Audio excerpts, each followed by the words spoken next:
Hi this is ജയ്. നിങ്ങളൊരു കാരണവശാലും ഈ വീഡിയോ സ്കിപ്പ് ചെയ്ത് പോകരുത്. പ്രകൃതി ഭംഗിയാലും സാംസ്കാരിക പൈതൃകത്താലും സമ്പന്നമായ ഒരു കൊച്ചു സംസ്ഥാനമാണ് ദൈവത്തിന്റെ സ്വന്തം നാടായ നമ്മുടെ കേരളം. സംസ്കാര സമ്പന്നരുടെയും വിദ്യാസമ്പന്നരുടെയും നാടായ കേരളം. ഇങ്ങനെ കേരളത്തെക്കുറിച്ച് പറയാൻ ഒരുപാട് വാക്കുകളുണ്ട്. ഒരു മലയാളി എന്ന രീതിയിൽ എനിക്ക് പലപ്പോഴും അഭിമാനം മാത്രമേ തോന്നിയിട്ടുള്ളൂ. കഴിഞ്ഞ ദിവസം ഒരു വീഡിയോയിൽ അതിഥി തൊഴിലാളിയായ ഒരു പയ്യൻ കേരളത്തെക്കുറിച്ച് പറയുന്ന വാക്കുകൾ കേട്ടപ്പോൾ എൻ്റെ അഭിമാനം വീണ്ടും കൂടുകയും രോമാഞ്ച കഞ്ചുകമാവുകയുമാണ് ചെയ്തത്. ആ വീഡിയോ നമുക്കൊന്ന് കാണാം. ഒരാഴ്ച രണ്ടാഴ്ച എങ്ങനെ പണിയെടുത്തിട്ട് പണി കഴിഞ്ഞിട്ട് ഞാൻ ഇവിടെ വരും, പൈസ ചെലവാക്കണോ, ഇവിടെ എല്ലാം കിട്ടും. ഏതാ വേണമെങ്കിൽ പെണ്ണ കിട്ടും. ഒരു 500 രൂപ 400 രൂപ 300 രൂപയ്ക്ക് തന്നെ ആ പെണ്ണ കിട്ടും.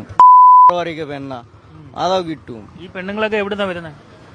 അതാ എല്ലാ ആസാമി ഉണ്ട്, മലയാളം ഉണ്ട്, ബംഗാളി ഉണ്ട്, കൊൽക്കത്ത ഉണ്ട്, എല്ലാ സ്ഥലത്തും ഉണ്ട്. മലയാളി ഉണ്ടെങ്കിൽ 1500, പിന്നെ ആസാമി ഉണ്ടെങ്കിൽ 1000 രൂപ, പിന്നെ കൊൽക്കത്തക്കാരും ഉണ്ട് 400 രൂപയ്ക്ക് 300 രൂപയ്ക്ക്. അത് കുറെ വേഴ്സ് ഉണ്ട് ആൾക്കാർ.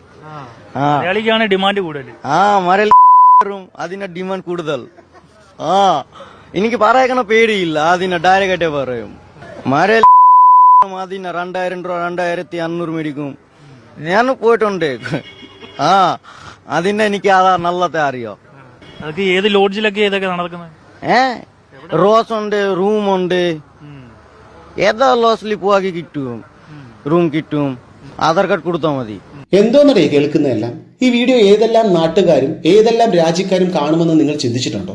നമ്മൾ മലയാളികളെ കുറിച്ച് ഏതെല്ലാം രീതിയിൽ അവർ വിലയിരുത്തുമെന്ന് നിങ്ങൾ ചിന്തിച്ചിട്ടുണ്ടോ? ഇത്രയും തരം താഴ്ന്നു പോയി കേരളം.